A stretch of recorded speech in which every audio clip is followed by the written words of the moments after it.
नमस्कार, मैं doctor JP Dubey Ayurvedic के वीडियो लेक्चर में आपका स्वागत है। आज का टॉपिक बहुत ही इंटरेस्टिंग है, तो आगे स्टार्ट करते हैं। ठीक है, जो हम लोग डिजीज का इंट्रोडक्शन पढ़े थे ना, कम्युनिकेबल डिजीजेस क्या होती हैं लास्ट लेक्चर में। अब हम लोग को आज पढ़ना है कॉन्सेप्ट ऑफ प्रिवेंशन क्या है, मतलब उस बीमारी से बचने का क्या तरीका हो सकता है। तो तरीके में हम लोग ये पढ़ेंगे कि प्राइमरी प्रिवेंशन क्या है, सेकेंडरी प्रिवेंशन क्या है, और अगर कोई बीमारी हो गई है तो उसका ट्रीटमेंट किस हद तक किया जा सकता है। मतलब इसमें रिहैबिलिटेशन का भी वर्ड आता है।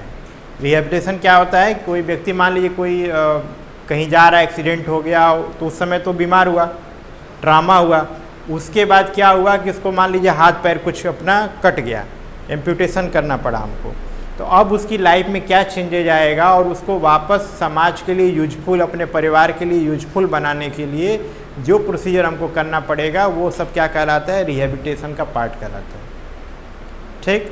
और प्रिवेंशन में हम कई तरह का प्रिवेंशन होता है। प्रिवेंशन मतलब बीमारी होने से पहले बचा लेना। एक बीमारी अर्ली ऑनसेट में है उस समय उसको ठीक करने का प्रयास करना।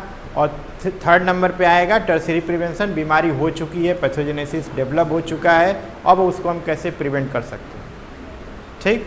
तो कॉन्सेप्ट ऑफ प्रिवेंशन यही है। इसमें हम लोग देखते हैं, देखो, the objective of community medicine is oppose the disease process in order to preserve the health, promote the health, prolong the life and minimise the suffering by preventing the occurrence of the disease. मतलब कोई व्यक्ति अगर बीमार है, ठीक, तो उस समय जितना हम उसको कर सकते हैं वो सारा उसके बाद आएगा, मतलब लाइफ को आगे बढ़ाना और सफरिंग को कम करना। लेकिन शुरुआत में क्या है, प्रिजर्व द हेल्थ और प्रमोट द हेल्थ, मतलब उसके स्वास्थ्य को बना के रखना, वह बीमार ना हो इसके लिए प्रयास करना। तो दो चीज़ें होगी, आपका प्रिवेंशन का मेजर पार्ट हो गया। बाकी सेकेंडरी टर्शियरी प्रिवेंशन में जब हम आएंगे तो लाइफ को आगे कैसे बढ़ा सकते हैं, एज कैसे बढ़ेगी आगे, और सफरिंग है, अगर मान लीजिए कोई बीमारी डायबिटीज हो ही गई मान लीजिए, तो उसका मिनिमल इफेक्ट हमारे शरीर पे पड़े, उसके लिए हम क्या कर सकते हैं। तो ये आता है आपका कॉन्सेप्ट ऑफ प्रिवेंशन में। The disease is can be prevented by opposing the natural history at the different level. कोई बीमारी अकर करती है, किस किस स्टेज पे कैसे कैसे बढ़ती है, उसको हमको अलग अलग स्टेज में हम उसको प्रिवेंट कर सकते हैं। जहाँ से वो पैदा हो रहा है वहाँ रोक सकते हैं। अगर मान लीजिए एक व्यक्ति के अंदर प्रवेश, मतलब वेक्टर फॉर्म में था, तो हम वेक्टर को भी रोक रहे थे, मॉस्किटो वगैरह, डेंगू वगैरह हम पढ़ रहे थे ना, उसको हम लोग वेक्टर के रूप में बचा सकते हैं। उसके बाद लास्ट में क्या आता है आपका, बीमारी हो गई। अब बीमारी हो गई तो उसको बचाने के लिए हम क्या ट्रीटमेंट कर सकते हैं। ठीक।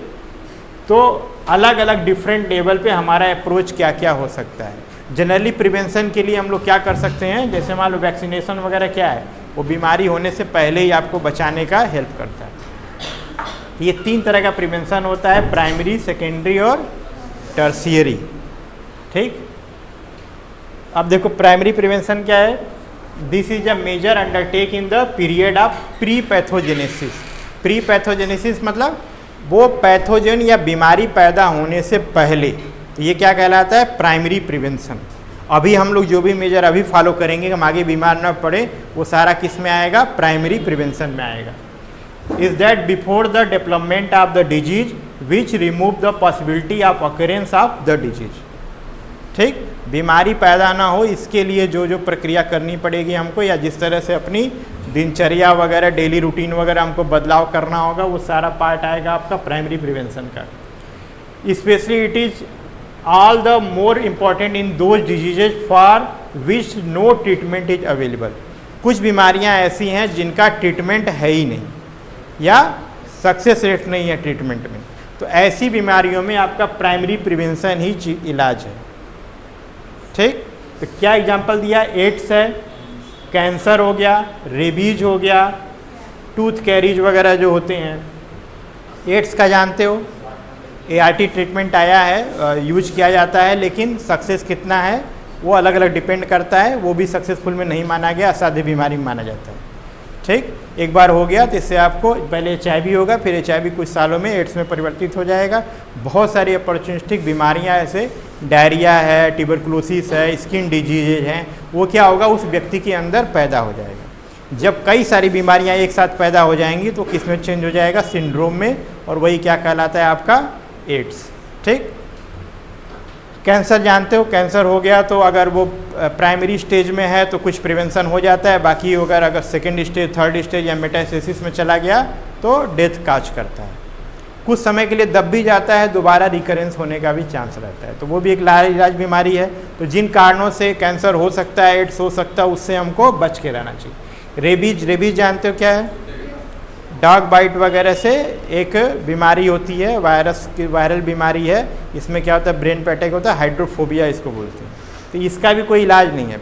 जैसे डॉग बाइट काटा तो या तो आप तुरंत वैक्सीनेशन कराइए, उसका रेबीज का वैक्सीनेशन होता है, या फिर डॉग को ही आप वैक्सीनेट करके रखिए। तो दो तरह से अप्रोच कर सकते हैं। तो पेट होगा तो डॉग मान लीजिए वैक्सीनेशन हुआ होगा, स्ट्रीट डॉग वगैरह होंगे तो उनका वैक्सीनेशन नहीं होगा। ऐसे में क्या होगा कि आपको प्रॉपर वैक्सीनेशन कराना होगा। लेकिन अगर एक बार रेबीज स्टेब्लिश हो गया तो फिर आप बच नहीं सकते, मरना निश्चित है। ठीक, टूथ कैरीज की क्या स्थिति है? दांत खराब होना। वो सब चॉकलेट वगैरह छोटे छोटे बच्चे खाते हैं, तो एक बार जब दांत खराब होना स्टार्ट होता है तो फिर क्या होता है, वो दांत ठीक नहीं होता। और दांत तो दो ही तरह के हैं, परमानेंट और टेम्पररी। जो दूध वाले टेम्पररी पर, अगर परमानेंट में अगर ये हो गया, टूथ कैरीज हो गया, तो वो दांत आपका खराब हो जाएगा और दोबारा नहीं आएगा, कुछ भी कर लीजिए। ठीक, फिर आपको इम्प्लांट वगैरह अपना अलग से कराना पड़ेगा। तो कुछ एग्जाम्पल दिया, ऐसे बहुत सारी बीमारियां हो सकती हैं। Generally AIDS, cancer, rabies, tooth caries वगैरह में क्या है, इस सब में क्या है, आप उसको अवॉइड करेंगे ना ऐसी चीज़ों को, और कुछ नहीं कर सकते। Primary prevention can B adopted by two method of intervention, namely health promotion और दूसरा स्पेसिफिक प्रोटेक्शन। तो इसको दो तरह से अपनाया जा सकता है। पहला क्या है, हेल्थ प्रमोशन। आप हेल्थ या स्वास्थ्य ही आपका धन है, या हेल्दी रहना ही आपकी फर्स्ट प्रायोरिटी होना चाहिए, इसको प्रमोट किया जाए समाज में। पोस्टर, बैनर, नुक्कड़ नाटक जैसे भी कर पाइए। ठीक, और दूसरे नंबर पे क्या है, कुछ स्पेसिफिक प्रोटेक्शन होंगे, तो उसके बारे में आप देखेंगे किसी खास बीमारी से खास चीज़ें आप यूज करेंगे तो आप बचे रहेंगे। ठीक, तो हेल्थ प्रमोशन, जैसे टूथ कैरीज है तो चॉकलेट जो डेली खाता रहेगा वो स्पेसिफिक प्रोटेक्शन में आ जाएगा कि हमें चॉकलेट नहीं खाना है, वो स्पेसिफिक स्पेशलाइज हो गया इससे बचाने के लिए। ठीक, अभी और एग्जाम्पल आएगा तो उसमें दिखाऊंगा। अब पहला आता है क्या है, health promotion. This consist of general major which will strengthen the individual or host and prevent the occurrence of the disease by interrupting the interaction among the three factors of epidemiological triad।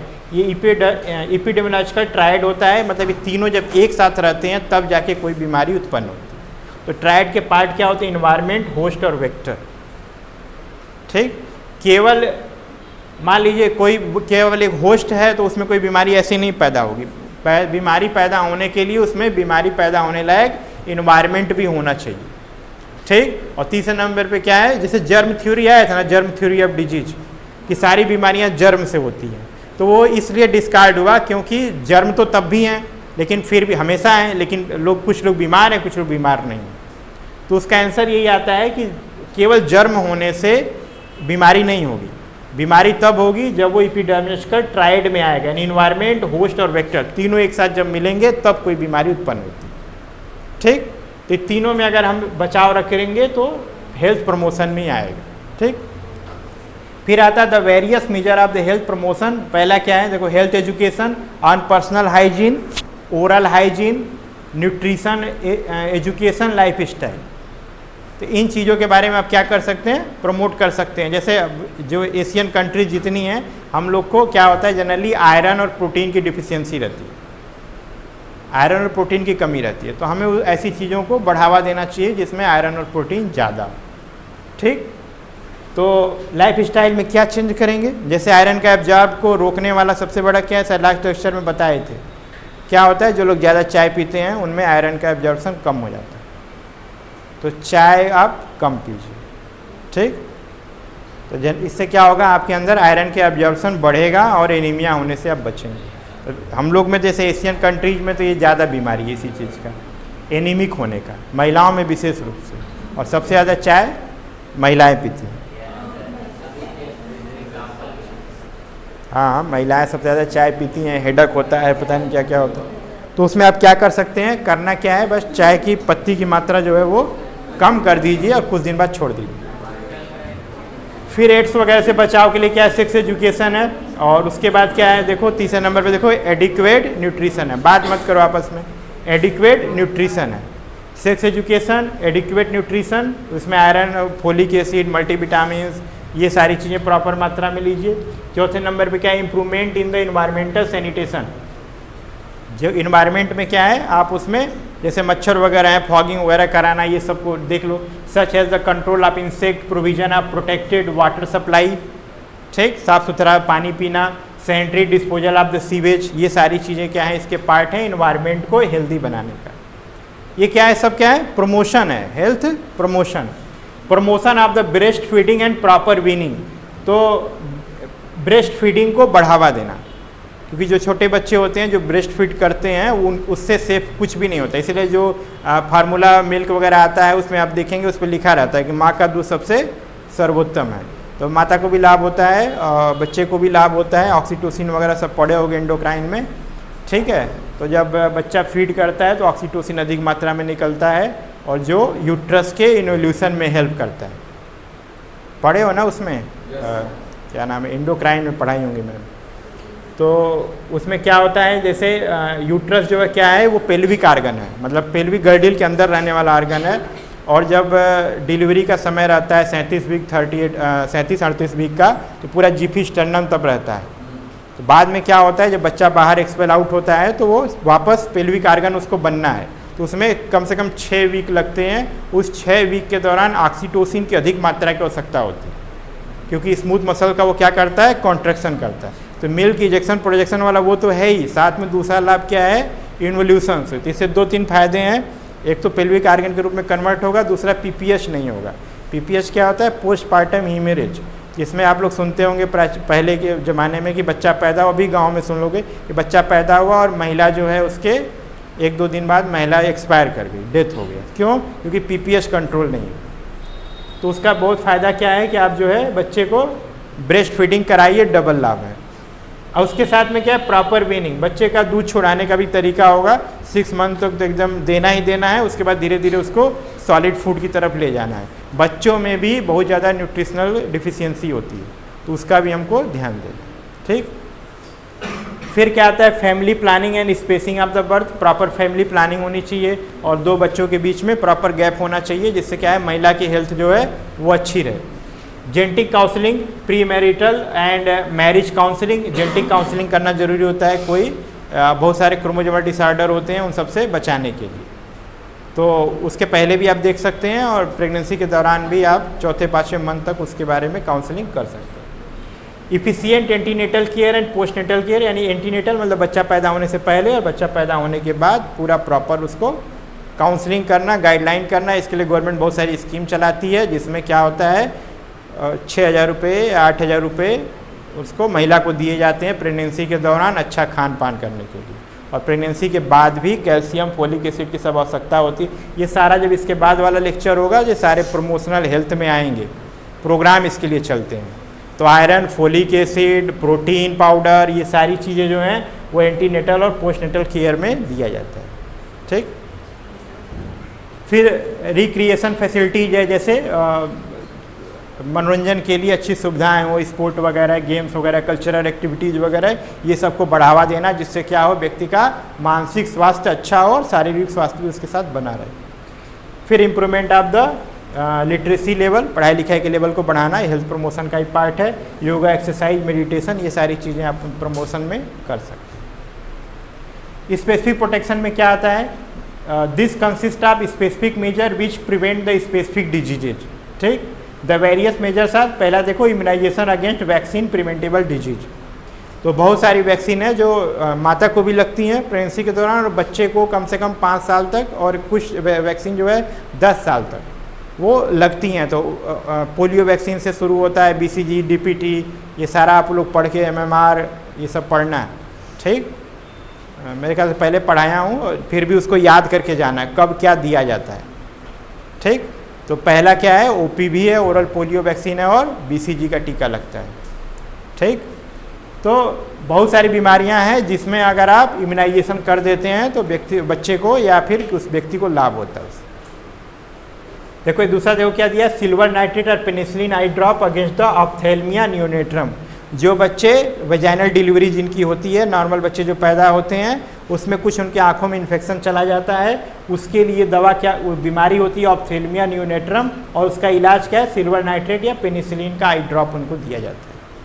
ठीक, अगर proper hygiene maintain नहीं हुआ तो होने का chance है, तो ये बचाने के लिए रहा, नहीं तो आँख की रोशनी भी बच्चे की जा सकती है। फिर कंडोम अगेंस्ट एड्स वगैरह से बचा के लिए, सेक्सुअल इंटरकोर्स के दौरान इसको यूज करने की।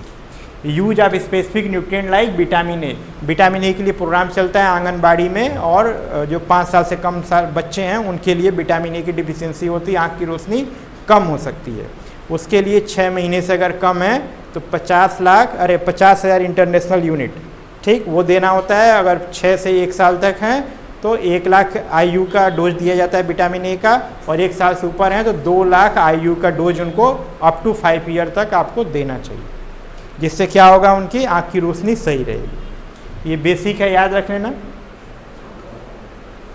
फिर आगे है और क्या एग्जाम्पल दिया है, न्यूट्रिशनल ब्लाइंडनेस से बचाने के लिए है, और IFA आयरन फोलिक एसिड के tablet against the nutritional anaemia सबको देना चाहिए, और विशेषतः किसको, जो प्रेग्नेंट लेडी हैं। फिर आता है आयोडाइज साल्ट, आयोडीन युक्त नमक देना, ये आप लोग पता है 150 माइक्रोग्राम की डेली रिक्वायरमेंट होती है, ये जरूरी है against the iodine deficiency disorder. और जैसे कि एग्जांपल दिया हेलमेट अगेंस्ट हेड इंजरी, तो अगर आप जा रहे हैं और हेलमेट यूज कर रहे हैं तो वो भी क्या है, आपको हेड को बचाने के लिए क्या है, स्पेसिफिक प्रोटेक्शन में आता है। मास्क अगेंस्ट नीमो, मास्क लगाइए जैसे ये लंग्स का कोई डिसऑर्डर ना हो। कौन सा, चलो ठीक है, कोई बात नहीं। Ear plug against the noise induce deafness, अगर बहुत ज़्यादा आवाज़ आ रही है तो आप क्या कर सकते हैं, ईयर प्लग कान में बंद कर सकते हैं या कुछ लगा सकते हैं, जिससे क्या होगा कि नॉइज से जो डिफनेस होती है उससे आपको बच सकें। Lead apron against the radiation hazard, lead apron आते हैं जो लोग उसमें जैसे MRI CT स्कैन वगैरह होता है तो उसमें क्या होता है, लेड एप्रन, साधारण एप्रन पहनेंगे तो पेशेंट का तो आप कर ही रहे हैं, जो करने वाला है वो रेडिएशन के क्षेत्र में आता है, उसको कैंसर वगैरह इस तरह की बीमारी हो सकती है, उससे बचने के लिए क्या होता है, लेड के एप्रन आते हैं, वो पहन के करना पड़ता है। ठीक, तो ये क्या है, रेडिएशन हैजर्ड से बचाने के लिए। फिर है visor against the welding keratitis, जो लोग वेल्डिंग करते हैं बहुत तेज रोशनी होती है तो जो वो लगाते हैं, जो शील्ड लगाते हैं उसी को क्या बोलते हैं, वाइजर, तो वो शील्ड लगा के ही उस काम को करिए, अगर वो करेंगे तो आपको केराटाइटिस नहीं होगा। ठीक, आंखों की बीमारी नहीं होगी। Barrier cream against the occupational skin cancer, बहुत सारे क्रीम वगैरह लगाना जिससे UV रेडिएशन से आप बच सकें। ठीक है, avoidance of the allergens and carcinogens, जिनसे एलर्जी बढ़ती है और जो कार्सिनोजेनिक होते हैं उन मटेरियल से दूर रहना, जैसे पेंट उसका एग्जांपल है, और बहुत सारी जो रिसर्च आते रहते हैं जो कॉस्मेटिक के प्रोडक्ट हैं उनसे भी स्किन कैंसर होते हैं, तो क्या आप यूज कर रहे हैं उसको आप ध्यान दीजिए। Sterilisation procedure for surgical instrument, ठीक, जो भी सर्जरी होने आपको दिखाई नहीं दे रहा क्या जैसे, तो और इधर आ जाओ, इसको जगह दे दो। तो स्टरलाइजेशन प्रोसीजर फॉर आप सर्जिकल इंस्ट्रूमेंट, कोई भी सर्जरी कर रहे हैं उसके पहले आपको क्या करना है, उसका स्टरलाइजेशन होता है ऑटोक्लेव में, तो वो ज़रूरी है, नहीं तो बहुत सारी बीमारियां उससे हो जाएगी, ऑपरेशन के दौरान इन्फेक्शन हो सकता है। पोस्ट ऑपरेटिव इन्फेक्शन जो होते हैं उसमें पस पड़ जाना या फिर अन्य चीज़ें भी हो सकती है। मिल्क का आप लोग जानते हैं, पास्चुराइजेशन एक प्रोसेस होता है जिसमें 72 डिग्री तक बढ़ाते हैं 16 सेकेंड के लिए टेम्परेचर, फिर 63 डिग्री सेल्सियस फॉर 30 मिनट के लिए रहता है, उसको सडन कूल करते हैं, लेस देन 3 डिग्री पे स्टोर कर देते हैं। तो पास्चुराइजेशन का मेथड है, जो डेयरी फार्म होते हैं वो इस तरह से रखते हैं दूध को। ठीक, हम लोग क्या करते हैं, उबाल के रख देते हैं, 100 डिग्री वाला हम लोग फॉलो करते हैं। पास्चुराइजेशन प्रोसेस है जिसमें क्या है कि 72 डिग्री, याद करें ना, 72 डिग्री है, 63 डिग्री है, उसके बाद फिर 3 डिग्री। ठीक, इसमें 15 सेकेंड, बहुत ज़्यादा नहीं है, 15-16 सेकेंड है, उसके बाद आधे घंटे है, उसके बाद इसको स्टोर करके रख दीजिए। तो जो भी दूध आपके पास आता है, जो पैकेट वाला आप देखते हैं, सब पास्चुराइज मिल्क होते हैं। ठीक, जो मार्केट में मिलता है, खरीदते होगे तुम लोग। Traffic signal against the road accident, ये कितनी अच्छी चीज़ है। ट्रैफिक सिग्नल जो होता है वो भी स्पेसिफिक प्रोटेक्शन है, किसके लिए, आपके लिए, रोड एक्सीडेंट को बचाने के लिए। ठीक, quality control of food, drug and cosmetic, ये सब क्या है, इसमें आप ध्यान देते हैं कि जो आप भोजन ले रहे हैं वो FDA अप्रूव्ड है कि नहीं है, FSSAI अप्रूव्ड है कि नहीं है, वो सारी चीज़ें इसमें आती हैं। जो भी दवा खा रहे हैं वो क्वालिटी वाली है कि नहीं, जो भी फूड आप ले रहे हैं उसके लिए भी फूड कंट्रोल विभाग है, उसको देखता है कैसा भोजन बन रहा है, ठीक, उसकी लाइसेंसिंग मिलती है। ऐसे ही सब जगह खाना नहीं मिलता है। बात अलग है, रोड साइड या स्ट्रीट साइड जो फूड होते हैं उसमें कुछ भी फॉलो ये सब नहीं हो पाता है गाइडलाइन, लेकिन फिर भी है, ठीक है। अगर ये सब करते हैं तो क्या होता है, ये स्पेसिफिक प्रोटेक्शन में आता है। अब आता है प्रीमॉर्डियल प्रिवेंशन या फिर primary level of prevention. It is also a primary level of prevention of the disease but it is with the reference of non communicable diseases. Non communicable और कम्युनिकेबल डिजीज लास्ट लेक्चर में बताए थे। Non communicable disease जो किसी व्यक्ति के अंदर रहता है दूसरे को नहीं फैलता। तो सच एज एग्जाम्पल क्या है, obesity, hypertension, diabetes, cancer, coronary artery disease. इस तरह की बीमारियों से बचने के लिए हम जो यूज करते हैं वो क्या कहलाता है, प्रीमॉर्डियल प्रिवेंशन। तो क्या करेंगे, हेल्दी लाइफ स्टाइल है, हेल्दी डाइट है, ये इसमें यूज कर सकते हैं। दिस कंसिस्ट ऑफ एलिमिनेशन और modification of risk factor of the disease. जो जो रिस्क फैक्टर है हमें उससे दूर रहना है। In such chronic non communicable diseases the etiological agent is not known. Etiology तो कुछ पता नहीं होता किसकी वजह से हो रहा है, क्योंकि नॉन कम्युनिकेबल है, किसी एक व्यक्ति के अंदर है, कोई कॉजेटिव एजेंट तो है नहीं कि आप ही को क्यों डायबिटीज़ हो गया, आपको ही क्यों हाइपरटेंशन है। तो फिर भी हमें क्या करना, अपनी लाइफ स्टाइल सुधार करनी है। And aetiology is discussed in term of risk factor. हम क्या बोलते हैं, इटियोलॉजी को रिस्क फैक्टर में बोलते हैं। जैसे ज़्यादा सेडेंटरी लाइफ है तो हम बोलते हैं कि हो सकता है इनको कोलेस्ट्रॉल हो जाए, कार्डियक डिजीज हो जाए, ठीक है, ओबिसिटी बढ़ जाए। क्यों कि ये रिस्क फैक्टर क्या है, सेडेंटरी लाइफ है, ठीक, कोई फिजिकल एक्टिविटी नहीं है, दिन भर बैठे रहते हैं, तो हो सकता है ये रिस्क फैक्टर में आएंगे। माता पिता को डायबिटीज़ है, आप जो है उसके रिस्क फैक्टर में, आपको भी हो सकता है, ठीक। तो आप उससे क्या करेंगे, बचाव करके रखेंगे, खान पान अपना थोड़ा सा कंट्रोल रखेंगे। They may act as a contributory factor.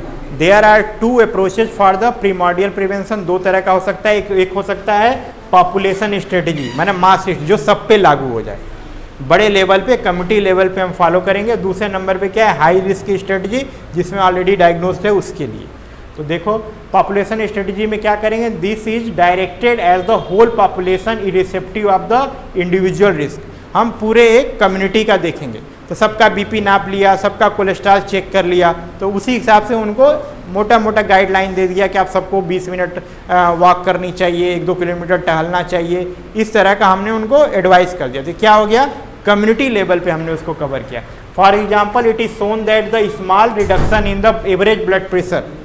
Blood pressure अगर 135-140 आ रहा है तो हम बोलते हैं कि आप ओवरऑल पॉपुलेशन जो है इसको 130 तक ले आके कोशिश करिए, 120 लाने का प्रयास करें, तो ओवरऑल जो है कार्डियोवास्कुलर डिजीज होने की संभावना कम हो जाएगी। किसी एक व्यक्ति की बात नहीं कर रहे हैं, हम पूरे पॉपुलेशन की बात कर रहे हैं कि हेल्दी पॉपुलेशन बनाना, वो सभी के लिए एक ही गाइडलाइन रहेगी। Goes a long way in reduction the prevalence of the coronary artery disease in the community. अगर हम हेल्दी लाइफ जैसे तेल मसाला कम कर दिए, ज़्यादा फैटी चीज़ें खाना कम कर दिए, वॉक शुरू कर दिए, योगा वगैरह स्टार्ट कर दिए, मेडिटेशन वगैरह करना स्टार्ट कर दिए, तो क्या होगा, अगले 10 सालों में क्या होगा, जो कोरोनरी आर्टरी डिजीज के केसेस होंगे उनका प्रिविलेंस क्या हो जाएगा, कम हो जाएगा। तो क्या हो जाएगी, हेल्दी कम्युनिटी बनेगी हमारी।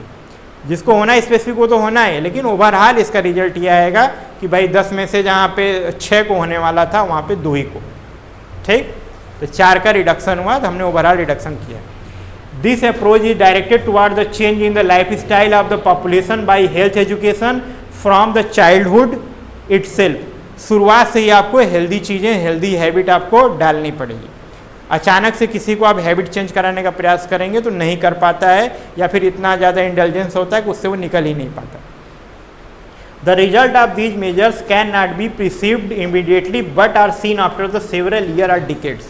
तुरंत तो दिखाई नहीं देगा, लेकिन कई साल या 10 साल के बाद, 10-20 साल के बाद आपको दिखाई देगा। जैसे पिज्ज़ा, बर्गर, मोमो, ये सब अभी हम लोग ज़्यादा खाना शुरू किए हैं, तो इसका इफेक्ट अगले 10 साल बाद, 15 साल बाद दिखाई देगा, क्योंकि हम लोग फर्स्ट जनरेशन एक तरीके से जो इस पे हम लोग खा पी रहे हैं। हमारी जो पिछली जनरेशन थी वो ये सब चीज़ें नहीं खाती थी, हम लोग फर्स्ट जनरेशन। तो 10-15 साल जब खा लेंगे तो एक ऐसा पॉपुलेशन, एक वर्ग तैयार हो जाएगा जहाँ पे बोला जाएगा कि पिज्ज़ा बंद करो, ये सब बंद करो, वो करो। क्या चीज़ था नहीं, और भी चीज़ें थी, तो भी वो हेल्दी खाना खाते थे।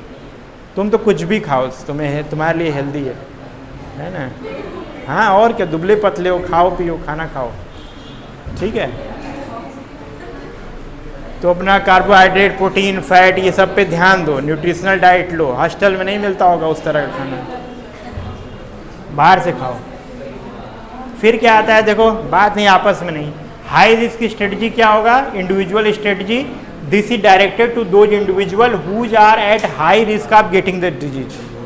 कोई व्यक्ति क्या है कि उसमें उसके चांसेस हैं बढ़ने के, मतलब अगर मान लीजिए कोई 100 kg से ज़्यादा है तो कार्डियोवैस्कुलर डिजीज होने के चांस ज़्यादा हैं, तो हम उनको लिए 20 मिनट टहलने से तो काम होने वाला नहीं है। उनको वेट रिडक्शन भी प्लान नहीं, स्पेसिफिक प्लान करना होगा। These high risk group can be detected by the screening procedure. Screening कर सकते हैं, उनका लिपिड प्रोफाइल कराइए, ब्लड प्रेशर चेक करिए, तमाम तरह की वेट अपना देखिए, बीपी देखिए, तो उनको आप स्क्रीनिंग प्रोसीजर से निकाल सकते हैं कि आप हाई रिस्क पर हैं, ठीक। दूसरा क्या आता है, एक खत्म हो गया, चलो आगे देखो। कोई फायदा नहीं, कोई फायदा नहीं, साल भर से नहीं पढ़े हो, अब तो पढ़ाना ही है। इसमें तो सुनना है, केवल सुनो, अपने आप समझ में आ जाता है। कोई मैथ का सवाल थोड़ी लगा रहा हूँ, ना कोई रिएक्शन यहाँ हो रहा है, केवल सिंपल सुनना है। सुनो और समझो, बात नहीं। क्या भूख लग रही, जाओ कुछ खा पी के आओ, पढ़ लो, इसकी भी ज़रूरत है, दिमागी खुराक है, खा लो। दूसरा क्या है, secondary prevention. This is the major undertake in the early stage after the onset of the disease. बीमारी शुरू होने वाली है उस समय जो अर्ली स्टेज में हम जो भी प्रिवेंशन लेंगे वो सेकेंडरी प्रिवेंशन कहलाता है। पहला वाला क्या था, बीमारी हुई नहीं थी, पैथोजन बाहर था। अब पैथोजन या बीमारी हमारे शरीर के अंदर एग्जिस्ट कर गई, अब मुझे उसको देखना है। Or even much before the development of the permanent pathology in the individual the intervention is by early diagnosis and treatment. इसको अप्रोच करने का एक ही तरीका है कि बीमारी को जल्दी जल्दी डायग्नोस किया जाए और उसका ट्रीटमेंट किया जाए, यानी हाई लेवल आप क्या करिए, स्क्रीनिंग करिए। जैसे कोविड टाइम पे क्या हुआ था, ये मान लिया गया था कि वायरस आपके अंदर चला गया है, तो हमें जल्दी जल्दी से क्या करना है, आपका स्क्रीनिंग करना है, टेस्ट करना है। ज़्यादा ज़्यादा टेस्ट होगा, ज़्यादा ज़्यादा रिजल्ट आएगा, हमें अर्ली डायग्नोसिस बन पाएगी, उसी हिसाब से हम प्रिवेंशन ले पाएंगे।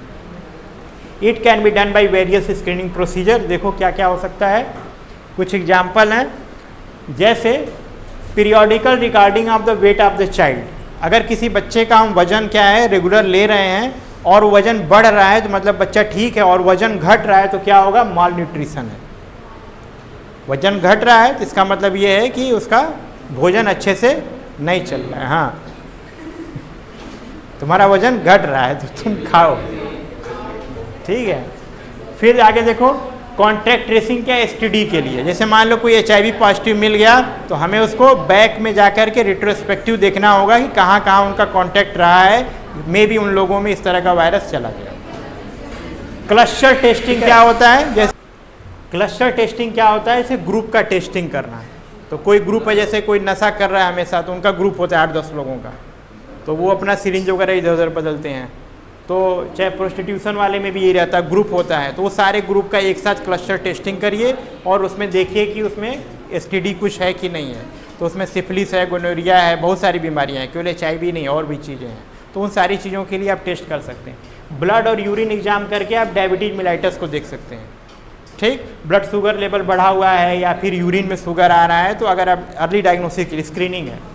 Periodical examination of the industrial worker करेंगे तो क्या होगा, न्यूमोकोनाइसिस। जैसे निमोनिया जो लोग वर्क करते हैं, जैसे पेंटिंग वगैरह काम होता है, जहाँ पे कपड़े का काम होता है, वहाँ पे क्या होता है, इस तरह के निमोनिया होने के चांस होते हैं, लंग्स के इन्फेक्शन। तो उसमें क्या है, पीरियोडिक एग्जामिन आप करते रहिए वर्कर के, यानी कि उनका कल्चर चेंज कर दीजिए, रोटेशन रहिए। ये नहीं कि एक आदमी जो है हमेशा उसके पास है तो एक्सपोजर ज़्यादा मिलेगा, ठीक।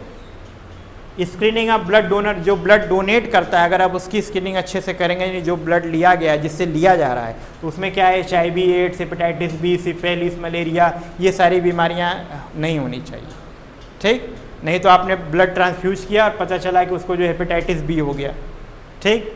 HIV या एड्स की बीमारी हो गई, सिफिलिस हो सकता है, मलेरिया के जा सकता है वहाँ उसके अंदर, ठीक। तो ऐसे में क्या होगा, हम डोनर का ब्लड हमेशा चेक करते हैं, क्रॉस चेक होता है, उसके बाद ट्रांसफ्यूज किया जाता है। या फिर आप ट्रांसफ्यूज नहीं भी कर रहे हैं, आप डोनेट कर रहे हैं, तो वो भी वहाँ पे चेक होता है, ठीक। फिर आता है regarding of the blood pressure. Blood pressure अगर आप चेक कर सकते हैं, हाइपरटेंशन के लिए आप देख सकते हैं pap smear of the cervix. जो यूट्रस का पार्ट होता है सर्विक्स, पता है ना, फंडस बॉडी सर्विक्स, तो सर्विक्स से क्या होता है, स्वैब लेते हैं, वजाइनल स्वैब उसको बोलते हैं, स्वैब का कल्चर कराते हैं, कल्चर करा के देखते हैं, अगर वो पॉजिटिव आता है, पेपिस्मियर टेस्ट पॉजिटिव आता है, सर्वाइकल कैंसर के चांस रहते हैं। ठीक, तो उसको रूटीन में आप चेक करा सकते हैं। Reading Snellen chart, Snellen chart क्या होता है, कभी आई टेस्ट कराने जाओगे तो चार्ट देते हैं पढ़ने के लिए कि इसमें देखो साइज ऊपर नीचे क्या है, उसी चार्ट का क्या नाम है, स्नेल चार्ट। इसमें हम देखते हैं रिफ्रैक्टिव एरर कितना है। ठीक, 6/6 का होना चाहिए, है कि नहीं वो देखते हैं। Self examination of the breast by the women, breast का एग्जामिन वुमेन को सेल्फ करने के लिए 30 साल के बाद बताया जाता है। उसका साइज़ देखिए, इंट्रोवर्सन है कि नहीं देखिए, डिस्चार्ज है कि नहीं देखिए, सेल्फ एग्जामिन करिए, गांठ है कि नहीं, अगर कुछ ऐसा है तो आप उसका अर्ली डायग्नोसिस आप मेमोग्राफी वगैरह करा कर देख सकते हैं। ठीक, तो ये क्या है कि अब जैसे ब्रेस्ट हो गया या फिर अपना यूट्रस हो गया, एक तरीके का आपका वाइटल पार्ट तो है नहीं, तो अगर वो मतलब ऐसा नहीं लंग्स है और हार्ट जैसी कोई आर्गन है, इसको हटाया जा सकता है बड़ी आसानी से और कैंसर से बचाया जा सकता है पेशेंट। ठीक, इसलिए इसका क्या अर्ली डायग्नोसिस बेस्ट होता है, जल्दी पता चल जाए, जल्दी उसको शरीर से बाहर करें। ठीक,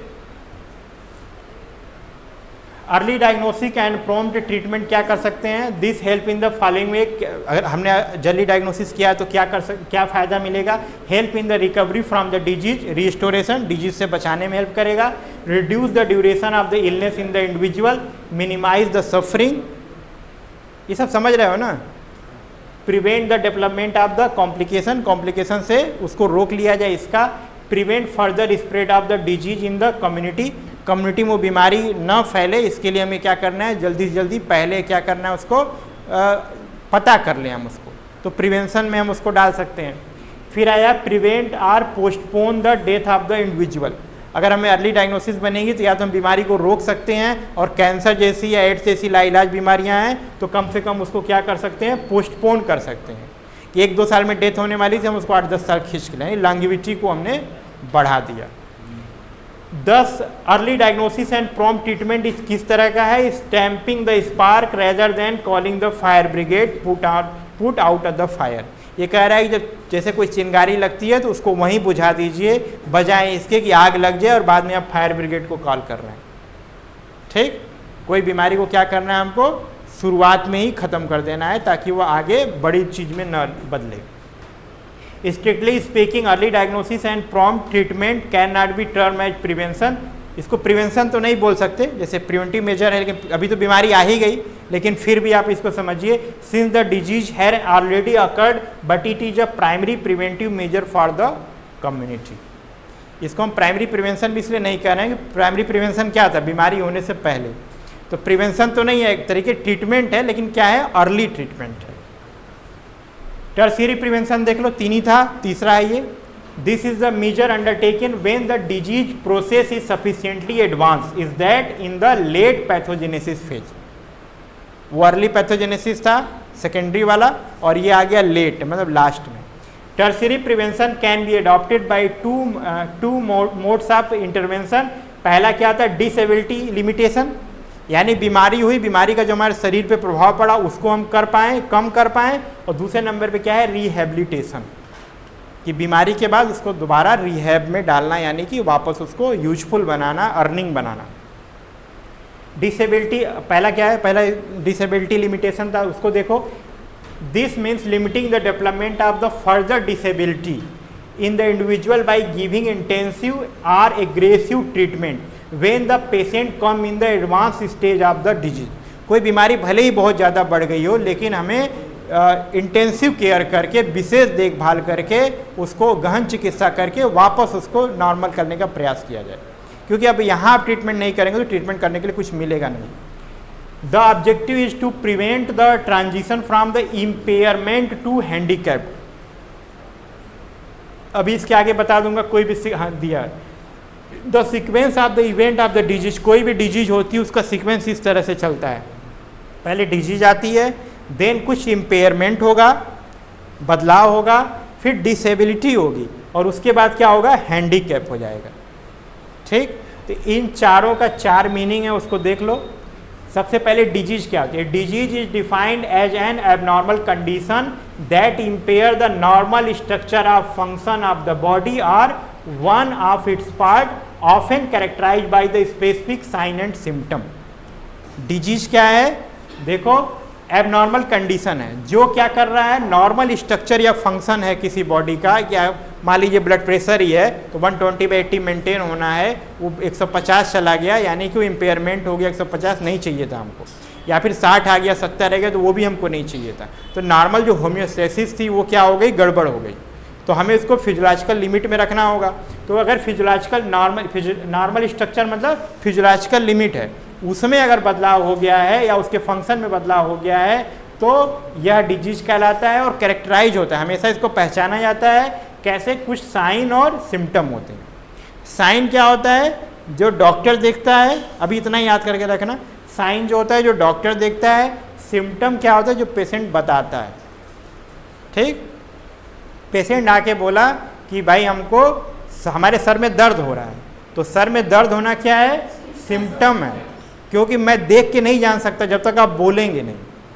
ठीक, और साइन बहुत सारा आता है, मान लो किसी के चलने में बदलाव हो गया है, ठीक, कहीं चोट लग गई है, ब्लीडिंग हो रही है, तो मैं देख पा रहा हूँ, डॉक्टर जिसको देख पाता है वो क्या कहलाता है, साइन कहलाता है। और कुछ ऐसे चीज़ें होती है जिसमें पेशेंट भी बताता है, डॉक्टर को भी दिखता है, तो वो दोनों कॉमन हो जाता है। तो ये देख लो, स्पेसिफिक साइन एंड सिम्टम होते हैं। तो हर बीमारी का स्पेसिफिक साइन सिम्टम आप आगे भविष्य में पढ़ेंगे, उसी से आप डायग्नोसिस बनाते हैं कि ये बीमारी होगी।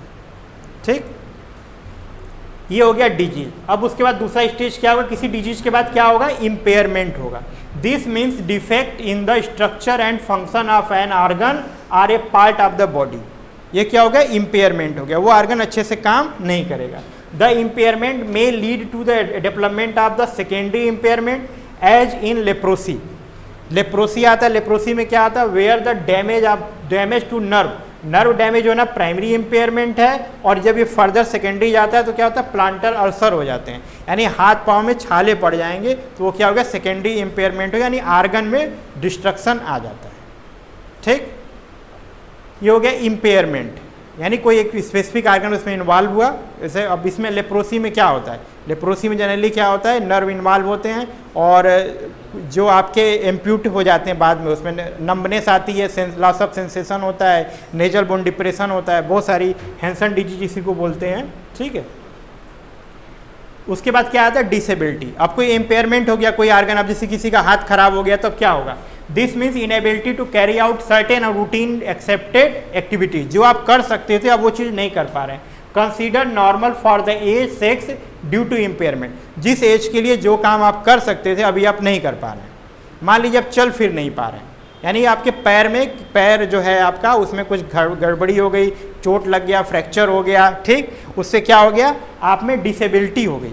आपके एज का व्यक्ति चल सकता था, आप नहीं चल पा रहे हैं, तो ये आपकी क्या है, डिसेबिलिटी है।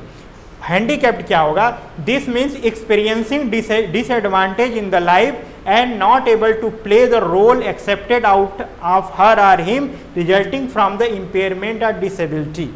अगर जैसे मान लीजिए कोई टीचर है, तो टीचर का काम क्या है, पढ़ाना। अब उसकी आंख में चोट लग जाए तो अब पढ़ा ही नहीं पा रहा, जब वो पढ़ा ही नहीं पा रहा अब वो हैंडीकैप हो गया, किसके लिए, विजुअल हैंडीकैप में आ जाएगा, वो पढ़ा नहीं सकता। ठीक, जैसे कोई फुटबॉलर है, अभी पैर में चोट लगी है, अब फुटबॉलर है तो वो तो हैंडीकैप्ड हो गया फुटबॉल खेलने के लिए ना, डिसेबिलिटी हुई, वो नॉर्मल दौड़ भी नहीं पा रहा। अब क्या हो जाएगा, हैंडीकैप इसलिए है क्योंकि अब फुटबॉल उसका डेली का गेम था, उस चीज़ को वो नहीं कर पा रहा।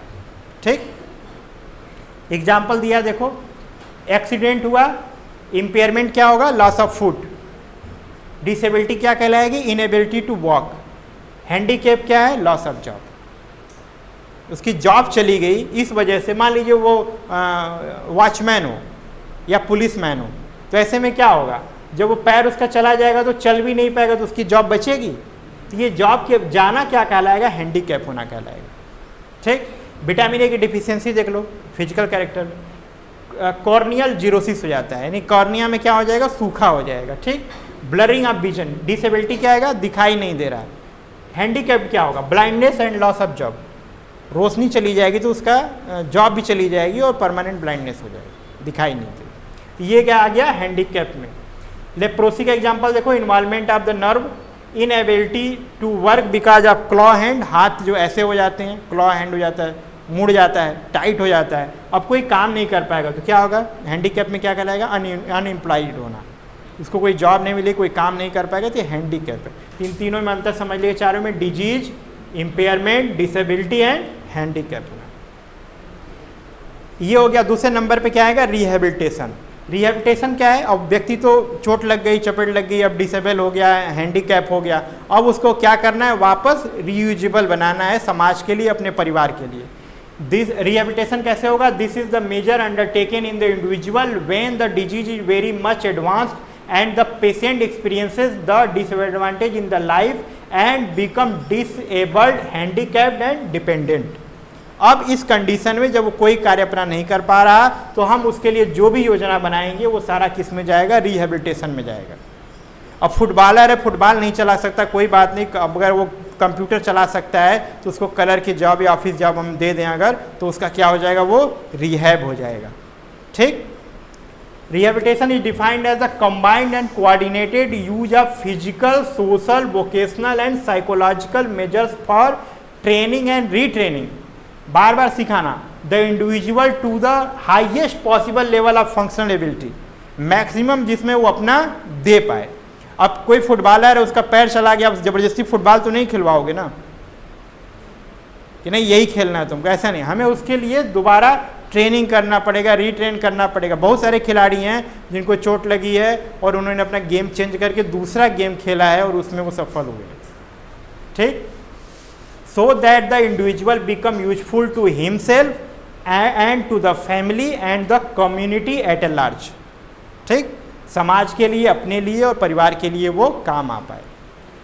In rehabilitation it is essential to identify the remaining capacity in such individual। क्या करना है रिहेबिलिटेशन में, हम देखते हैं कि रिहेबिलिटेशन के लिए बहुत लंबी प्रक्रिया होती है। आपकी रुचि को जानना होगा, आपके अंदर क्या कैपेसिटी बची हुई है, वही आप क्या क्या कर सकते हैं, डिस्पाइट आप पहले जो कर रहे थे उसके अतिरिक्त क्या कर सकते हैं, वो हमको आइडेंटिफाई करना है। And adopt the major to make him fit, independent, productive, useful and active member in the family and the community. ये बहुत बड़ा काम है। और जो नर्सिंग में होता है, रिहैब का बहुत ज़्यादा वर्क होता है, क्योंकि पेशेंट जब एक बार बेड पे जाता है फिर उसको वापस, क्योंकि रिहैब का कॉन्सेप्ट यहाँ इतना नहीं होता है, उसके घर वालों को ही समझा के छोड़ दिया जाता है, लेकिन जनरली क्या होता है, ये नर्सिंग प्रोफेशन का काम होता है उनको वापस चला करके, फिरा करके, वापस उनको नॉर्मल लाइफ में ला के छोड़ना। ठीक है। Strictly speaking the process of rehabilitation should begin from the time of the disease is identified. जैसे ही बीमारी पता चलती है, आपको रिहैब के बारे में सोचना शुरू कर देना चाहिए कि ये वापस उस काम को कर पाएंगे तो अच्छी बात है, अगर नहीं कर पाएंगे तो फिर क्या क्या कर सकते हैं उसके बारे में हम उनसे डिस्कस करें, काउंसलिंग करें। डिफरेंट एस्पेक्ट क्या हो सकता है, फिजिकल रिहेबिलिटेशन है, वोकेशनल रिहेबिलिटेशन है, सोशल रिहेबिलिटेशन है, साइकोलॉजिकल रिहेबिलिटेशन है, रीस्टोरेशन ऑफ द फंक्शन है, restoration of the earning capacity है, restoration of relationship in the society, restoration of the personal dignity and confidence. ठीक। अब क्या होगा, जैसे बहुत सारी चीज़ें, फिजिकल रिहेबिलिटेशन है, चोट चपेट लगी है, वापस जनरली यहाँ तक तो सबको पता रहता है, फिजिकल और वोकेशनल, कोई काम कर रहे हैं उसमें दोबारा रिहैब करना उनको, कोई जो चोट चपेट लगी, जो हाथ मान लीजिए अभी हम लोग पढ़ाते लिखाते हैं, चोट लग जाए, हाथ काम नहीं करा, कुछ समय बाद फिर दोबारा लिखना शुरू करेंगे, वो सब फिजिकल रिहेबिलिटेशन में आता है। सोशल रिहेबिलिटेशन, सोशल रिहेबिलिटेशन क्या आता है, जैसे मान लीजिए कोई अपराधी है, जेल से छूट के आता है, तो वो क्या है, मेंटली ट्रामा होता है, उसको समाज स्वीकार नहीं करता है, तो ऐसे में क्या होता है, उसका फिजिकल रिहैब होना जरूरी है। सोशल रिहेबिलिटेशन उसमें बहुत ज़रूरी है, उसको समाज का एक मुख्य धारा का अंग बनाना। ठीक। बहुत सारे एग्जांपल हो सकते हैं। साइकोलॉजिकल रिहेबिलिटेशन हो सकता है, जो मेंटली बहुत सारे लोग डिप्रेशन होते हैं, आइसोलेट हो जाते हैं, उनको वापस अपने क्लास या समाज या सोसाइटी का अंग बनाना। फिर restoration of function, restoration of earning capacity, वापस वो कुछ अर्न कर पाएँ, उस लायक बनाना। अब जैसे मान लो कोई ड्राइवर होगा और उसको ब्लाइंड हो जाए तो वो ड्राइविंग कैसे करेगा, तो हमें कुछ सोचना होगा उसके लिए। Restoration of relationship in the society, समाज में उसके प्रति सब कुछ पॉजिटिवनेस बना रहे।